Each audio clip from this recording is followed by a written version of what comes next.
es una muy buena pregunta. Todo esto está en proceso de construcción, ¿no? ¿Sí? Estamos asistiendo y somos espectadores privilegiados de una gran transformación en el paradigma jurídico.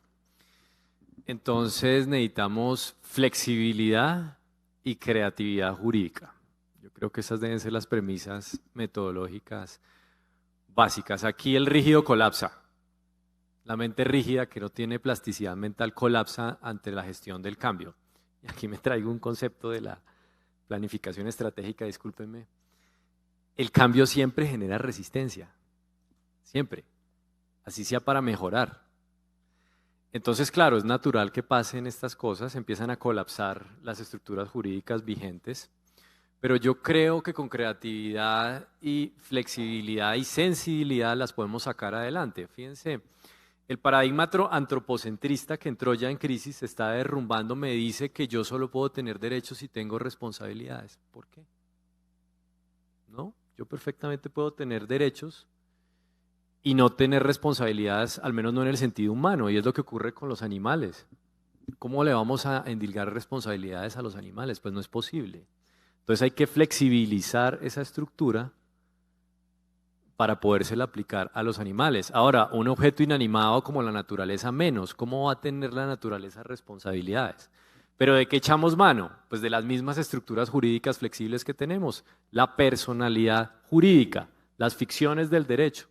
Entonces, a la naturaleza perfectamente la puede representar un humano, eso no tiene ningún problema. Las entidades de protección del medio ambiente ya existen, ya están inventadas, las organizaciones públicas que se encargan de eso ya existen. Y aquí hay una dificultad, claramente fueron creadas y concebidas en su misionalidad sin responder a esta visión ya no antropocentrista del derecho. Entonces no tienen dentro de sus objetivos institucionales esta nueva visión, hay que incluirla. Y hay que incluirla en su planificación estratégica. Pero esos son problemas que se resuelven muy fácilmente, la verdad. ¿Sí? Una vez se supera el modelo antropocentrista. Ahora, no es necesario caer en el antropomorfismo para proteger los derechos de los animales. Si uno dice que los animales tienen derechos, algunos animales, todos los animales, ahí hay una discusión también interesante, los que tienen sistema nervioso complejo, es el gran paso que hemos dado, pero ¿un insecto tiene derechos humanos? ¿Sí? No nos podemos permitir lastimar una hormiga, una cucaracha.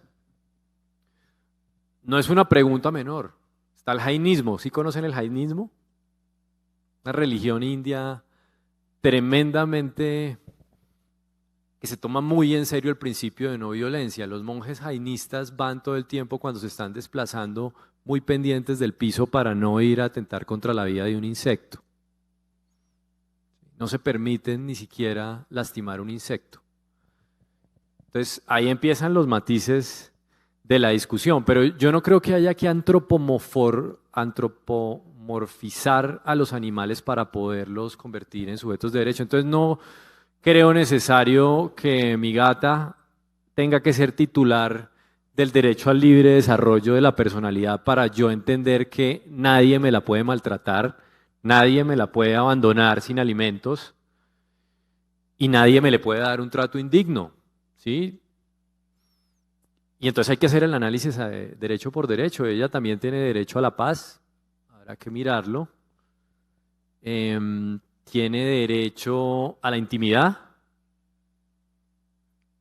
tal vez no. Entonces habrá que seleccionar qué derechos de nuestro catálogo de derechos son extensibles a los animales y habrá que ver qué nuevos derechos hay que crear. Por ejemplo, el derecho a alimentos, me pareció genial la figura que planteaba Carlos, es que es clarísimo que un animal y una mascota tiene derecho a los alimentos y estoy de acuerdo contigo en que debe ser un derecho vitalicio. Eso no es cualquier decisión uno adoptar una mascota, es una decisión para la vida, porque ellos son dependientes de uno. Entonces, todo esto está en proceso de construcción y entonces lo interesante es ver justamente eso, Fabio, y es lo que rescato de tu pregunta, gracias por hacerla, cómo empiezan a colapsar las estructuras jurídicas vigentes y hay que adaptarlas a nuestro tiempo. Aquí recuerdo al profesor que nos decía eso. El derecho es un esfuerzo de creatividad constante y uno para poder ser creativo tiene que observar dónde está parado. ¿Sí? Entonces, así como los derechos de los seres humanos se han construido localmente en función de las necesidades y realidades sociales, Aquí el derecho a la paz es un derecho fundamental porque esto es un país que lleva en guerra no medio siglo, no, desde que existe. En un país que ya no tiene esos problemas, pues no, ni siquiera hay que mencionarlo. El derecho a la paz. Entonces hay que ver nuestro entorno, ¿sí? Nuestro entorno, qué derechos humanos nos está pidiendo, qué derechos humanos de lo humano y qué derechos humanos de lo no humano. Gracias.